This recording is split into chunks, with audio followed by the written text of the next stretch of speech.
नमस्कार शेतकरी मित्रांनो, माऊली ॲग्रो या आपल्या यूट्यूब चॅनलवरती आपल्या सर्वांचं स्वागत आहे. शेतकरी मित्रांनो, राजमा पीक हे कशा पद्धतीने आलं पाहिजे याचे एक जिवंत उदाहरण आपण आज या व्हिडिओमध्ये पाहणार आहोत.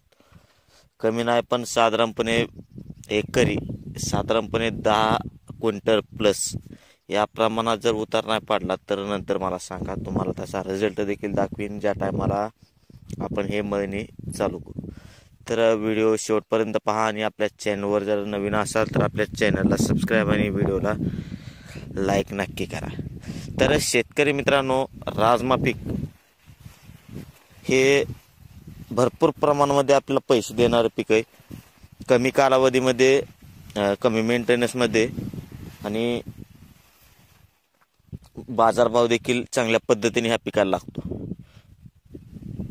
परंतु बरेच शेतकरी म्हणतात की राजमा पीक हे परवडत नाही. मग त्याच्या मागचं कारण देखील तुम्हाला सांगतो की राजमा पीक का परवडत नाही बऱ्याच शेतकऱ्यांना. सुरुवातीला जर आपण विचार केला तर योग्य नियोजन न करणे यामुळे अशा पद्धतीने आपल्याला नुकसान होतं. ही नियोजन, पेरणी किंवा खत व्यवस्थापन किंवा पाणी व्यवस्थापन असे जे महत्त्वाचे जे मुद्दे असतात ते जर आपण नाही केले तर अशा पद्धतीने आपल्याला नुकसान दिसतं. हा प्लॉट बघू शकता आपण कशा पद्धतीने याला फुलं लागायला सुरुवात आहे. उंचीचा जर विचार केला तर साधारणपणे 2.5 फुटापर्यंत उंची वाढलेली आपण बघू शकता. माझ्या गुडघ्यापर्यंत याची वाढ ही झालेली आपल्याला दिसून येते. तर मग अशा पद्धतीने आपल्याला राजमा हे पीक कसं आणायचं की जेणेकरून आपल्याला एकरी साधारणपणे 10 क्विंटल प्लस आपल्याला उत्पादन निघेल. तर सर्वात सुरुवातीला जर आपण विचार केला तर पेरती वेळेस नियोजनार्थ पेरणी करणे. नियोजनार्थ म्हणजे कसं, तर प्रत्येक करी बियाणं किती पेरलं पाहिजे. तर साधारणपणे जर विचार केला आपण तर 35 किलो प्रत्येक करी या प्रमाणामध्ये 100% बियाणं पेरलं पाहिजे. कारण की बियाणं हे साधारणपणे किती टक्के उगवत आहे हे देखील अवलंबून असतं. साधारणपणे 70%, 80% किंवा 90% या प्रमाणामध्ये जर बियाणं उगवलं तर आपल्याला त्याचा भरपूर प्रमाणामध्ये फायदा दिसून येतो. आता जो आपण प्लॉट बघत असाल हा साधारणपणे 80 ते 85% बियाणं उगवलेलं आहे. विकतचं बियाणं न घेता आपण घरच्या घरी बियाणं तयार केलेलं आहे आणि त्याच्यावरती हा प्लॉट आलेला आहे. वरून ब्राझील वाघ्या या व्हरायटीचं हे बियाणं आहे.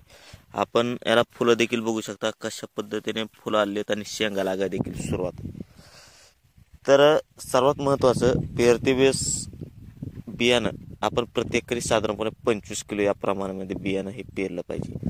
दुसरी महत्त्वाची गोष्ट, पेरणी करते वेळेस बरेच शेतकरी बैलाच्या सहाय्याने पेरणी करतात. बैलाच्या सहाय्याने पेरणी केल्यानंतर आपल्याला काय त्यामध्ये त्रुटी जाणून येतात. कशा पद्धतीने येतात तर हाताने बियाणं जर सोडलं तर मागं पुढं किंवा पातळ होतं किंवा जास्त प्रमाणामध्ये दाट होतं. त्यामुळे देखील आपल्याला उत्पादनात फरक जाणून येत असतो. त्यामुळे शक्यतो ट्रॅक्टरने पेरणी करा. ट्रॅक्टरने देखील पेरणी करत असताना जो बी 3 फुटाचा सारा असतो, आता नवीन पद्धतीमध्ये 3 फुटाचा साऱ्यामध्ये आपल्याला उपलब्ध होतोय.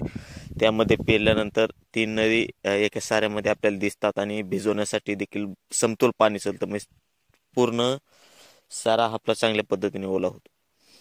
त्यानंतर खत व्यवस्थापन देखील महत्त्वाचं आहे. खत व्यवस्थापन करते वेळेस सुरुवातीला पेरते वेळेस 20-20-0-13 याची बियाणा संघ पेरणी केली पाहिजे. त्यानंतर दुसरा डोसचा जर विचार केला आपण तर युरियाचं 20 दिवसाच्या आसपास आपण युरिया दिला पाहिजे. आणि नंतर जर आवश्यकता असेल पिकाला तरच खत द्या. कारण की फुलावर अवस्थेमध्ये किंवा शेंगा लागायच्या अवस्थेमध्ये खताचा जर डोस जास्त प्रमाणात झाला, पाण्याची कमतरता जाणवली तर अशा वेळेस आपल्या पिकाला नुकसान हे दिसून येत असतं.